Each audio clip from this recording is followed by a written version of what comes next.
Guys, in this lesson, we will talk about evolution, biogeny, and other theories of chemical evolution. This is presented by me, Yogita Khandelwal. Biogeny. So, we have talked about chemical evolution in our previous lesson. Now, we will dealing with biological evolution, that is how the first life form appeared. So, it explains formation of protobiont, that is first life form. Now, different protobionts were obtained by scientists. These were Quasarvate by Oparin and Proteinoid microsphere by Sidney Fox.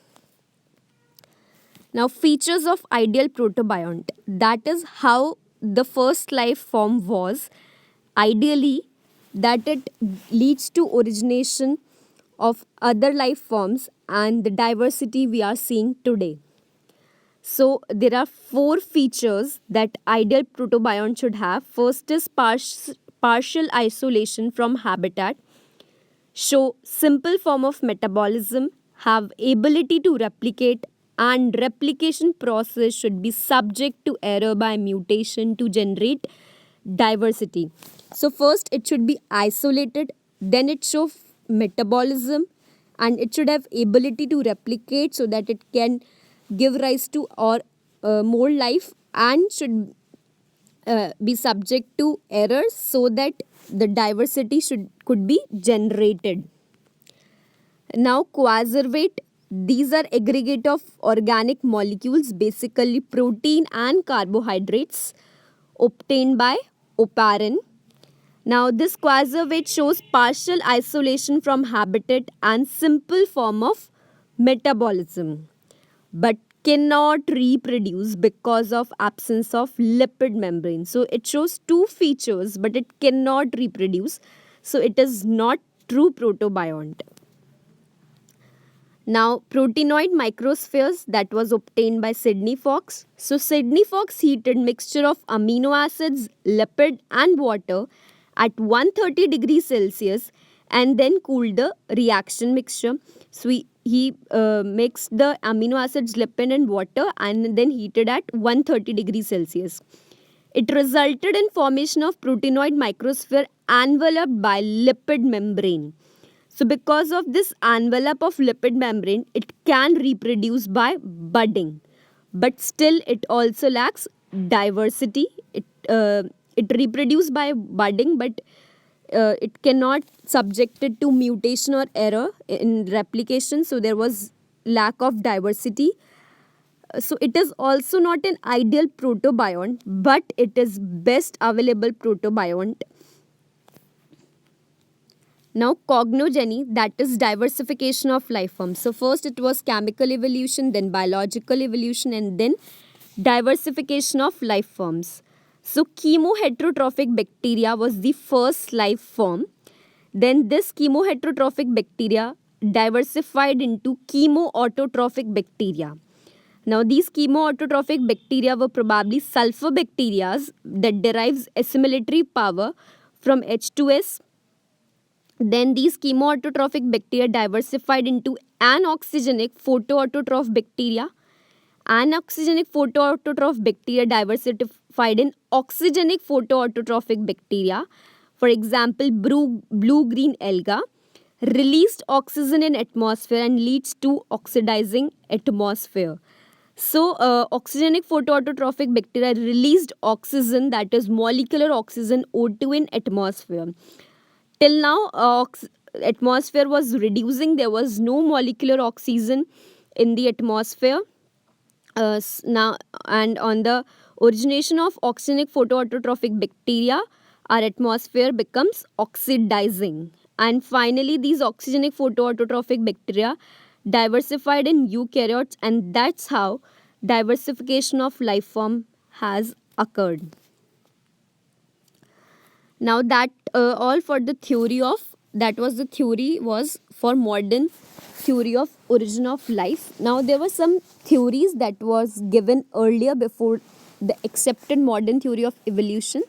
So first is theory of special creation, supported by Father Swaraj and has three connotations. Now, this theory was supported by Father Swaraj, and it is based on mythology and has three connotations. Just remember these three. Life on earth is created in similar form as present today. So, life that is present today was also present earlier. No change has happened, and it is created in similar form. Diversity on earth is same since its creativity and will remain same in future. That means the diversity we have presently today was also there in past and will be in the same in the future. And the earth originated about 4000 years ago. So these three connotations is of theory of special creation. Just remember them from your exam for your examinations. Now this theory is purely based on mythology or religious beliefs. There is no scientific evidence, so that's why this theory is discarded. Second is theory of abiogenesis or spontaneous generation. It was supported by Thales, Anaxander, Aristotle, von Helmont, etc. First form of life originated spontaneously from non-living things, and the name theory of abiogenesis or spontaneous generation.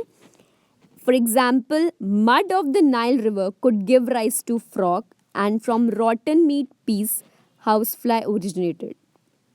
Now, von Helmont was the strongly supported this theory. Now, he performed an experiment and claimed that formation of mice occurs in 21 days if a sweat-soaked dirty shirt is kept in wheat barn. So these theories explaining origination of life from spontaneously from non-living things, now we know this is totally crap. So this theory was also discarded. Now, theory of panspermia supported by Arrhenius and cosmozoic theory supported by Richter. Life originated from spore that entered the earth from some other part of the universe. So, now we know that there is, until now we know that there is no life in some other planets. So that's why this theory was also discarded. Now, theory of catastrophism proposed by Cuvier explains multiple origin of life on earth. How? So life originated from non-living thing. An existing life form was devastated by certain catastrophism, and again new life form which are more complex than previous life forms originated spontaneously. So it explains multiple origin of life on earth. Now, theory of biogenesis supported by F. Redi, Splanzini and Louis Pasteur, and Harvey and Huxley stated that omnis vivum ex ovo or vivo, meaning life can originate only from pre-existing life. This is a very important theory of biogenesis. So these are the experiments. So first is F. Redi's experiment. He cooked meat and placed in 3 jars. One was uncovered, other was covered by sieve plate, and the last one was covered by airtight cork. Now he observed the formation of maggot larva of housefly in the uncovered and not in the that was covered. So he proposed that since housefly can enter this jar, so that's why he laid egg and the maggot developed, while in these other 2 jars housefly cannot enter and thus the larva does not develop. So this theory was discarded. Similarly, Splanzini's experiment, this is sterilized broth. Since this is open, that's why there was bacterial growth. In other jar which was tightly packed, there was no bacterial growth. Similarly, in Louis Pasteur experiment, broken neck flask showed bacterial growth, while swan neck flask shows no bacterial growth. All these theory discarded abiogenesis. So that's all for this lesson. Thanks for watching.